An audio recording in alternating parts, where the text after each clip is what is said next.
எல்லோருக்கும் வணக்கம். ஏற்கனவே திராவிட முன்னேற்ற கழகத்தினுடைய பி டீமாக எடப்பாடி பழனிசாமி அவர்கள் செயல்பட்டு வந்து கொண்டிருக்கிறார் அப்படின்னு அரசியல் விமர்சனம் முன்வைத்தார்கள். நாமுமே அதை வந்து சொல்லியிருந்தோம்.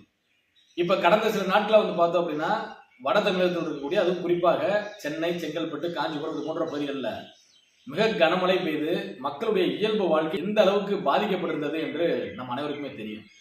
ஆனா அந்த பகுதியில கூட ஒரு எதிர்க்கட்சி தலைவராக எடப்பாடி பழனிசாமி அவர்கள் இந்த மாதிரி ஒரு அசாதாரண சூழ்நிலையில நம்ம வந்து மக்களோட மக்களாக நிற்க வேண்டும் அப்படின்னு சொல்லிட்டு அங்க போய் நிக்கல. அது வந்து டிசம்பர் 5ஆம் தேதி என்று கண் துடைப்பிற்காக அங்க போய் மக்களுக்கு வந்து நிவாரணப் பொருட்கள் கொடுப்பது போல அங்க சென்றிருந்தார். ஏன் அந்த டிசம்பர் 5 அப்படின்றத சொல்றோம் அப்படின்னா, மாண்புமிகு இதய தெய்வம் புரட்சி தலைவி அம்மா அவர்களுடைய நினைவு தினம்.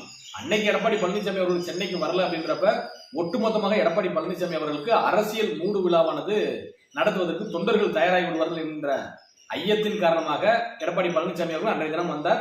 கண் துடைப்பிற்காக அந்த நிவாரணப் பொருட்கள் கொடுப்பது போலவும் கொடுத்தார். சரி, எடப்பாடி பழனிசாமி ஒரு பக்கம் இந்த மாதிரி போயிட்டு இருக்கிறாரு. ஆளும் கட்சியாக இருக்கக்கூடிய, அதுவும் குறிப்பாக அந்த சென்னையை சுற்றி இருக்கக்கூடிய ஏறக்குறைய 30 தொகுதிகளில் அதிகமான அளவு வெற்றி பெற்றிருக்கக்கூடியது திராவிட முன்னேற்ற கழக அரசு.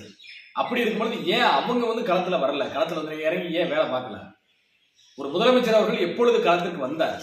இதெல்லாம் பார்க்க வேண்டியிருக்கு. இவ்வளவு பெரிய மழை வரும் என்று ஏற்கனவே வானிலை மையம் அறிவித்திருந்தும் கூட முன்னேற்பாடுகள் செய்யாததற்கான காரணம் என்ன? இதையெல்லாம் வந்து ஆளும் தரப்பு வந்து விளக்க வேண்டும். அம்மா அவர்களுடைய கட்சி எனக்கு வேண்டும், ஆனா அம்மா அவர்களுடைய தொண்டர்கள் எனக்கு வேணாம் அப்படின்னு சொல்லக்கூடியவர் எடப்பாடி பழனிசாமி அவர்கள். ஆனால் அம்மா அவர்களுடைய அரசியல் வாரிசாகவே அறியப்படக்கூடியவர் கழக ஒருங்கிணைப்பாளர், ஒப்பில்லா தாய் தந்த தப்பில்லா தங்க மகன், தாயின் தலைமகன் ஐயா ஓ பன்னீர்செல்வம் அவர்கள். அவர் பாருங்க, சென்னையில 3 நாள் வந்து நிவாரணப் பொருட்கள் மட்டுமே 3 நாட்கள் வழங்கியிருக்கிறார். எதிர்கட்சி தலைவராக இருக்கக்கூடிய எடப்பாடி பழனிசாமி அவர்களோ, இல்ல ஆளும் கட்சியை சேர்ந்திருக்கக்கூடிய தமிழகத்துடைய முதலமைச்சராக இருக்கக்கூடிய திரு மு.க. ஸ்டாலின் அவர்களோ யாருமே களத்துல போய் 3 நாட்கள் களத்தில் நிக்காத ஒரு சூழ்நிலையில கழக ஒருங்கிணைப்பாளர் அவர்கள் அம்மா அவர்களிடத்துல அரசியல் பயின்றதன் காரணமாக இவ்வளவு பெரிய பாதிப்பு வரும்பொழுது நம்ம வந்து மக்களோடு நிற்க வேண்டும், இந்த இடத்துல அரசியல் செய்யக்கூடாது என்பதற்காக 3 நாள் அங்கே இருந்து மக்களுக்கு தேவையான நிவாரணப் பொருட்களை வழங்குறாரு. இவர் வந்து மக்கள் தலைவராக இருப்பாரா? மக்கள் வந்து இவரை முதலமைச்சராக கொண்டு வர வேண்டும் என்று விரும்புவார்களா? இல்ல எடப்பாடி பழனிசாமி விரும்புவார்களா? சரி, இதெல்லாம் ஒரு பக்கம் இருக்க. இப்ப சென்னை வந்து இயல்பு நிலைக்கு கொஞ்சம் கொஞ்சமாக திரும்ப ஆரம்பித்து விட்டது. தென் மாவட்டத்துல கன்னியாகுமரி, தூத்துக்குடி, திருநெல்வேலி, தென்காசின்னு சொல்லிட்டு இந்த 4 மாவட்டங்கள்ல எவ்வளவு பெரிய மழை பெய்தது. வரலாற்றுல இதுவரை பெய்யாத மழை வந்து பெஞ்சிருந்தது. அங்க களத்துக்கு யார் போனது? களத்துல யார் நிக்கிறது மக்களோட?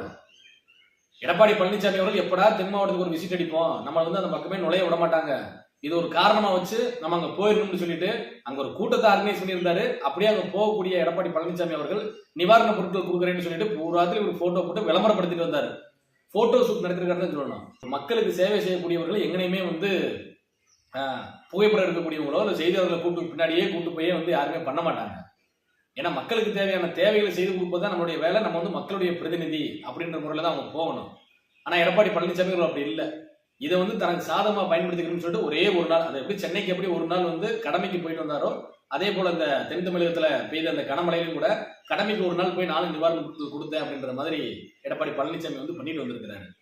ஆனா கழக ஒருங்கிணைப்பாளர் ஐயா ஓபிஎஸ் அவர்களை பாருங்க, திருநெல்வேலி, தூத்துக்குடி, தென்காசி, அப்படியே அங்க கன்னியாகுமரின்னு சொல்லிட்டு 4 மாவட்டங்களுக்குமே நேரடியாக களத்திற்கு சென்று பாதிக்கப்பட்ட இடங்களை பார்வையிட்டு மிகவும் பாதிக்கப்பட்ட மக்களை நேரடியாக சந்திச்சு அவங்களுக்கு ஆறுதல் தெரிவித்து அவங்களுக்கு தேவையான பொருட்களை வழங்கி, இதுதான் அம்மா அவர்களுடைய வளர்ப்பு, இதுதான் அரசியல் தலைவருக்கு உண்டான பண்பு.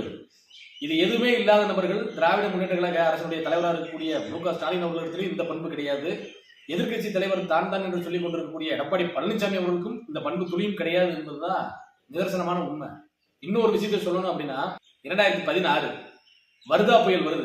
வர்தா புயல் வரும் பொழுது இதுவரைக்கும் இந்த தமிழக அரசு 2 பகுதிகளில் மிகப்பெரிய அளவுல மழை பெய்து மிகப்பெரிய பாதிப்பை உண்டாக்கி இருக்கிறது. ஆனா அங்கே எல்லாம் ஒரு எதிர்கட்சி தலைவராக நம்மளுடைய கட்சி ஆட்சியில் இருக்கும் பொழுது இந்த வெள்ளம் வரும் பொழுது நாங்க எப்படிலாம் செயல்பட்டோம் அப்படின்னு சொல்லிட்டு எடப்பாடி பழனிசாமி அவர்கள் இதுவரைக்கும் எந்த இடத்துலயுமே பேசல. ஏன் பேசல? 2016 வந்துச்சுல வர்தா புயல். வர்தா புயல் வந்தப்ப களத்துல இறங்கி வேலை பார்த்தது யாரு? கழக ஒருங்கிணைப்பாளர், அன்றைய தமிழகத்தினுடைய முதலமைச்சர் ஐயா ஓபிஎஸ் அவர்கள். வேட்டியை மடித்து கொட்டி கொண்டு முழங்கால் அளவு தண்ணியில நடந்து போறாரு. மக்களுக்கு என்னென்ன தேவைன்னு சொல்லி களத்தில் நின்று களமாடுகிறார். அதனாலதான் அவருக்கு இன்னொரு பெருமை இருக்கிறது, களத்தில் ஓபிஎஸ் என்று. அப்ப அவரு களத்தில் நின்று மக்களுக்கு தேவை செஞ்சு கொடுக்குறாரு. எவ்வளவு ஒரு மழை வருதா புயல்ல. 1000 மின்கம்பங்களுக்கு மேல சேதமடைந்தது.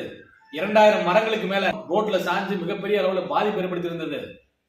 200 300 டிரான்ஸ்பார்ம் வந்து அந்த அளவுக்கு சேதமடைந்திருந்தது. ஆனா இது எல்லாத்தையும் 2 நாள்ல வந்து களத்தில் நின்று சரி பண்ணி கொடுத்து 2 நாட்களுக்கு அப்புறம் பார்த்தோம் அப்படின்னா அங்க புயல் வந்ததுக்கான எந்த ஒரு அறிகுறியுமே இல்ல. அந்த அளவு களத்தில் நின்று களமாடக்கூடிய தலைவர் கழக ஒருங்கிணைப்பாளர் ஐயா ஓபிஎஸ் அவர்கள். ஆனா எடப்பாடி பழனிசாமி தனக்கு வந்து கட்சி வேண்டும், கட்சிக்கு தான் தலைவராக வந்துவிட வேண்டும், மக்களை பற்றி எனக்கு கவலை இல்லை. இதுதான் வந்து எடப்பாடி பழனிசாமி அவருடைய நிலைப்பாடு. ரொம்ப நாள் வந்து உங்களுடைய எண்ணம் வந்து நிறைவேறாது. இன்னொரு விஷயம் பாருங்களேன், வர டிசம்பர் 26 அன்னைக்கு கழக ஒருங்கிணைப்பாளர் அவர்கள் தமிழகத்துல திராவிட முன்னேற்ற கழக அரசனுடைய ஆட்சி மக்களுக்கு சுத்தமாக பிடிக்காம போயிருச்சு. வரக்கூடிய நாடாளுமன்ற தேர்தலில் நம்ம வந்து வெற்றி பெறணும், மக்களுக்கான ஆட்சியை 2026 கொடுக்கக்கூடியதற்கு இது வந்து ஒரு முக்கியத்துவம் வாய்ந்ததாக இருக்கும். அதே போல தேசிய தலைமையை தீர்மானிக்கக்கூடிய இடத்துலயும் நாம வந்து இருப்போம் அப்படின்னு சொல்லிட்டு கழக ஒருங்கிணைப்பாளர் அவர்கள் ஒரு சுற்றுப்பயணத்தை அறிவிச்சிருக்கிறார். ஆனா அதே தேதியில எடப்பாடி பழனிசாமி அவர்கள் சென்னையில ஒரு பொதுக்குழுவை கூட்டுறாரு. எது கூட்டுறாரு? கட்சிக்கு தான் தலைமையாக வர வேண்டும், கட்சியை முழுவதுமாக நம் கைப்பற்றி விட வேண்டும் என்பதற்காக. ஆனா கழக ஒருங்கிணைப்பாளர் என்ன பண்றாரு? தமிழ்நாடு பூரா சுற்றுப்பயணம் போகணும், இருக்கக்கூடிய நிர்வாகிகளை ஊக்கப்படுத்தணும், தொண்டர்கள் வந்து மன சோர்வு ஏற்பட்டு விடாமல் பார்த்து கொள்ள வேண்டும், இந்த திராவிட முன்னேற்ற கழக அரசை வீட்டுக்கு அனுப்பக்கூடிய சூழல் வந்து விட்டது என்று மக்களுக்கு தெரியப்படுத்த வேண்டும் அப்படின்னு சொல்லிட்டு இந்த போராட்டத்தில் களமிறங்கி இருக்கிறார். கழக ஒருங்கிணைப்பாளர் அவர்கள் ஒவ்வொரு சூழ்நிலையிலும் இக்கட்டான சூழ்நிலையில அது எப்படி கையாள வேண்டும் என்பதை அம்மா அவர்களிடத்துல அரசியல் பயின்றவர். அதை நல்லா புரிஞ்சுக்கணும் எடப்பாடி பழனிசாமி அவர்களே. இன்னொரு பக்கம் இது எடப்பாடி பழனிசாமி அவருடைய நிலைமை இது அப்படின்னா, இன்னொரு பக்கம் திராவிட முன்னேற்ற கழக அரசுடைய நிலை இதை விட பரிதாப நிலைமையாகி போச்சு. ஒரு கட்சி ஆட்சிக்கு வந்தா எதிர்கட்சியாக இருக்கக்கூடியவர்கள் ஊழல் செய்திருந்தார்களே ஆனால் அவர்கள் மீது நடவடிக்கை எடுப்பாங்க. இதுதான் வந்து வழக்கமாக நடக்கக்கூடிய ஒரு விஷயம். ஆனா இங்க திராவிட முன்னேற்ற கழக அரசு ஆட்சி அமைச்சர் திராவிட முன்னேற்ற கழக அரசுடைய அமைச்சர்களும் அவர்களை சார்ந்திருக்கக்கூடிய நிர்வாகிகள் வந்து அடுத்தடுத்து ரைட்ல மாட்டாங்க. இப்ப நேற்றைய தினம் கூட பொன்முடி அவர்களுக்கு 3 ஆண்டு சிறை தண்டனையானது கொடுக்கப்பட்டிருக்கிறது. அதற்கு முன்பாக மின்சாரத்துறை மற்றும் மதுவிலக்கு அமைச்சராக இருந்த செந்தில் பாலாஜி அவர்கள் வந்து சிறை சென்றிருக்கிறார் என்பது அனைவருக்குமே தெரிந்த ஒன்றுதான். திராவிட முன்னேற்ற கழக அணிக்குள்ளேயே இப்ப என்ன பேசுறாங்க அப்படின்னா, ஒரு அமைச்சர் உள்ள போனாரு அப்படின்னா சந்தோஷப்படக்கூடியது எதிர்கட்சியினர் இல்ல, அந்த கட்சியில இருக்கக்கூடிய அமைச்சர்களே சந்தோஷப்படுறாங்க. ஏன்னா அந்த பொறுப்பு கூடுதலா நம்மளை வந்து பார்க்க சொல்லிடுவாங்க அப்படின்னு சொல்லிட்டு இவங்களுக்கு ஒரு சந்தோஷம். இப்படிலாம் இருந்து தமிழக மக்களுக்கு இதுவரை திராவிட முன்னேற்ற கழக அரசு என்ன செய்திருக்கிறது என்று ஒன்றும் புரியவில்லை. ஒரு எதிர்கட்சியாக நம்ம கேட்கக்கூடிய கேள்விகள் ஆளும் கட்சியை களத்தில் இறங்கி வேலை செய்ய வைக்க வேண்டும். அந்த வேலையை எடப்பாடி பழனிசாமி அவர்கள் தொடர்ந்து செய்யாமல் திமுகவிற்கு தலையாட்டி கொண்டிருக்கிறார். ஆனால் அம்மா அவருடைய அரசியல் வளர்ப்போ, அம்மா அவருடைய அரசியல் வாரிசோ, தொண்டருடைய தலைவரோ, தொண்டர்களில் ஒருவராக இருக்கக்கூடிய கழக ஒருங்கிணைப்பாளர் அவர்கள் ஒவ்வொரு நிலையிலும் திராவிட முன்னேற்ற கழக அரசுக்கு அறிக்கைகள் வாயிலாகவும் சட்டமன்றத்தில் நேரடியாகவும் கேள்விகளாகவும் தொடர்ச்சியாக கேள்விகள் முன்வைத்துக் கொண்டிருக்கிறார். விரைவில் இது அனைத்திற்கும் ஒரு முடிவு வரும். 2024 கழக ஒருங்கிணைப்பாளர் ஐயா ஓபிஎஸ் அவர்கள் தலைமையில தான் மிகப்பெரிய அளவில் ஒரு கூட்டணி வந்து தமிழகத்தில் அமையும். அது 2026 கழக ஒருங்கிணைப்பாளர் அவர்கள் முதலமைச்சராக அமர்வதற்கு மிகப்பெரிய ஒரு அச்சாரமாக இருக்கும். அதில் எந்த ஒரு மாற்று கருத்தும் கிடையாது. வரக்கூடிய 26ஆம் தேதி கொங்கு மண்டலத்தில் இருக்கக்கூடிய கோவை மாவட்டத்திலிருந்து முதலாவது ஆலோசனை கூட்டமானது துவங்குகிறது. சூறாவளி சுற்றுப்பயணமாக ஜனவரி 24ஆம் தேதி என்று நிறைவு பெறுகிறது. அந்த கூட்டம், இந்த ஆலோசனை கூட்டங்கள்லாம் நிறைவு பெறுவதற்கு முன்பாகவே கண்டிப்பாக கழக ஒருங்கிணைப்பாளர் ஐயா ஓபிஎஸ் இடத்துல வந்துவிடும் என்பதுதான் கழக தொண்டர்களுடைய எண்ணம். கண்டிப்பாக அது நிறைவேறும்.